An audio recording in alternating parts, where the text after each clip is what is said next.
구약 성경 전도서 3장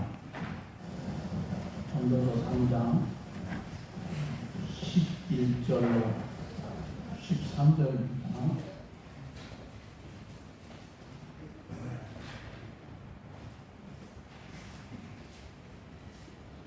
하나님이 모든 것을 지으시되 때를 따라 아름답게 하셨고 또 사람들에게는 영원을 사모하는 마음을 주셨느니라. 그러나 하나님이 하시는 일의 시종을 사람으로 측량할 수 없게 하셨도다. 사람들이 사는 동안에 기뻐하며 선을 행하는 것보다 더 나은 것이 없는 줄을 내가 알았다. 사람마다 먹고 마시는 것과 수고함으로 낙을 누리는 그것이 하나님의 선물인 줄도 또한 알았도다. 아멘. 우리 산목상 찬양하겠습니다. 산목상입니다. 삭개오는 자기 집에 오신 예수님 앞에서 어린아이처럼 기뻐서 어쩔 줄 모르게 감격합니다.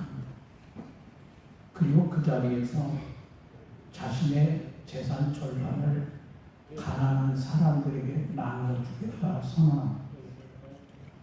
그동안 세리장의 직무를 이용해서 다른 사람에게 토색한 것을 4배나 갚겠다는 거예요. 삭개오는 지금까지 많은 재산을 소유하고 세리장의 권세를 휘두르면서 살았지만 그 마음을 억누르는 불안과 공부에 시달렸습니다. 그러나 이 순간 이전에 느껴보지 못한 마음의 평안과 행복에 도취됐습니다. 예수님은 이 삭개오 가정에 구원을 선포하셨습니다. 그를 아브라함의 자손이라 말씀하십니다. 그리스도인으로 회복되는 사람은 행복이 있습니다. 하나님의 자녀라고 하는 신분 자체가 우리의 행복을 보장합니다. 삭개오처럼 재물과 세상적인 요소를 다 가지고도 행복을 느끼지 못하는 많은 사람이 있지만 그리스도인에게는 그런 것과 상관없는 행복의 비결이 있어요. 많은 사람 생각하기를 나는 돈이 없어서 불행하다 그런 생각을 가져요. 어떤 사람은 신체적인 악조건 때문에 내가 불행해졌다 그렇게 말합니다. 더러는 다른 사람과 비교하여 소외되고 비천한 위치에 있다. 그래서 스스로를 불행하게 여깁니다. 그러나 우리 주변을 살펴보면 질병이나 신체적인 장애를 가지고도 건강한 사람 못지않게 그들이 느끼지 못하는 평안함을 누리며 사는 사람도 있고 그 중에는 사람의 사랑을 받는 사람도 있습니다. 재산과 상관없이 청빈한 생활을 하고 부자 부럽지 않은 만족을 누리는가 하면 그 소외된 곳에서 스스로 비천한 자가 되어서 남을 섬기면서도 권력자보다 더 높은 도덕성과 자부심을 가지는 사람이 있습니다. 건강이나 재물이나 권력 그 자체가 불행이라고 하는 말은 아닙니다. 여러분 질병이나 가난이나 낮은 신분의 섬김 자체가 행복이라고 하는 뜻도 아닙니다. 다만 우리가 예수 없는 그 어떤 것도 우리에게는 행복이 될 수 없습니다. 조건에 나쁨에 상관없이 우리가 예수가 있으면 행복이고 예수가 없으면 불행입니다. 예수가 없는 사람이 안고 있는 가장 큰 불행은 고독이라고 말합니다. 실존주의자 철학자 키에로 케고로라고 하는 사람이 있는데 그분은 고독은 죽음에 이르는 병이라고 했습니다. 여러분 우리가 홍수 가운데 갈증이 있다고 하듯이 모순적이지만 오늘날 첨단 문화의 이기 속에서 대부분의 사람들이 이 고독이라고 하는 병을 앓고 있어요. 성경은 인간이 안고 있는 불행의 원인을 죄라고 규정합니다. 죄는 인간을 낙원의 행복으로부터 단절시키고 고독의 울타리 속에 가두어 버렸습니다. 하나님께서 아담을 지어놓고 사람이 독주하는 것이 좋지 못하여 여자를 만드십니다. 이후부터 사람은 가족이나 이웃과 함께 어울려 살아가는 사회성을 지니게 되었습니다. 그러나 죄가 들어온 후에 사람과 사람 사이를 갈라놓은 부부 간, 부모 자식 간, 형제나 친지 또는 이웃 간의 벽을 쌓고 그것이 불행인 줄 몰라요. 가인이 죄가 들어온 후에 동생 아벨을 죽이는 불행을 저질렀습니다. 인류의 최초의 동맹으로 시도했던 바벨탑 운동 역시 죄로 인하여 무산되었습니다. 그들이 신할 땅에 도시를 건설하고 거대한 금대탑을 쌓고자 하였으나 이 사람과 사람 사이에 의사소통이 단절이 되고 대화의 벽이 쌓이면서 그들이 혼란에 빠졌습니다. 흔히 우리가 네잎클로버의 꽃말이 여러분 뭔지 아세요? 네잎클로버의 꽃말은 행운이고 새잎클로버에는 행복이라는 이 말이 왜 생겨났느냐면 이 나폴레옹이 전쟁터에서 우연히 그 발밑에 있는 네잎클로버를 발견하고 그것을 따기 위해서 허리를 딱 굽히는 순간에 머리로 총알이 쌍 지나갔습니다. 이후부터 사람들은 흔치 않는 행운의 네잎 클로버를 찾느라 행복의 새잎인 클로버를 짓밟고 다닙니다. 이것은 인생이 이 하나님으로부터 받은 그 많은 행복의 요소들을 무시한 채 실체도 없는 행운을 찾아 엉뚱한 곳에서 인생을 허비해버리는 경우를 의미합니다. 그러나 우리 그리스도인은 행복의 비결을 알고 있습니다. 예수님께서는 천국의 비밀을 아는 것이 너희에게는 허락이 되었으나 저에게는 아니 되었나이다. 이렇게 말합니다. 여러분 고린도후서 5장 20절에 보니까 너희는 하나님과 화목하라 말씀하십니다. 시편 74편 23절에 하나님께 가까이 함이 내게 복이라. 내가 주 여호와를 나의 피난처로 삼아 주의 모든 행사를 전파하리라 말씀하십니다. 여러분 하나님께서는 범죄한 백성에게 진노하시고 징벌하시고 하지만 회개하고 돌아오는 자를 치료하시는 분이십니다. 구약의 호세아는 오라 우리가 여호와께로 돌아가자. 여호와께서 우리를 찢으셨으나 도로 낫게 하실 것이요 우리를 치셨으나 싸매어 주실 것입니다. 사람들 중에는 하나님과 함께하는 것이 행복의 비결인 줄 알고 하나님께로 돌아가고자 하되 그 방법을 몰라서 엉뚱한 길로 가기도 합니다. 하나님께서는 그를 기쁘시게 해드리는 자를 찾으시고 그와 언제나 동행하여 주십니다. 옛날 여러분 성경에 보면 에녹이나 아브라함이나 모세, 다윗은 하나같이 하나님과 동행하였고 모든 역경에서 승리한 축복의 인물들입니다. 그들은 모두 하나님을 기쁘시게 한 사람입니다. 여러분 하나님을 기쁘시게 하는 비결은 우리의 믿음이에요. 이상적인 교회는 예수 그리스도 안에서 하나님이 허락해 주신 행복을 최대한 누리며 즐길 수 있도록 그 가치를 깨우쳐 줍니다. 교회에 처음 나온 사람 중에 교회에 나오게 된 동기를 말한 적이 있어요.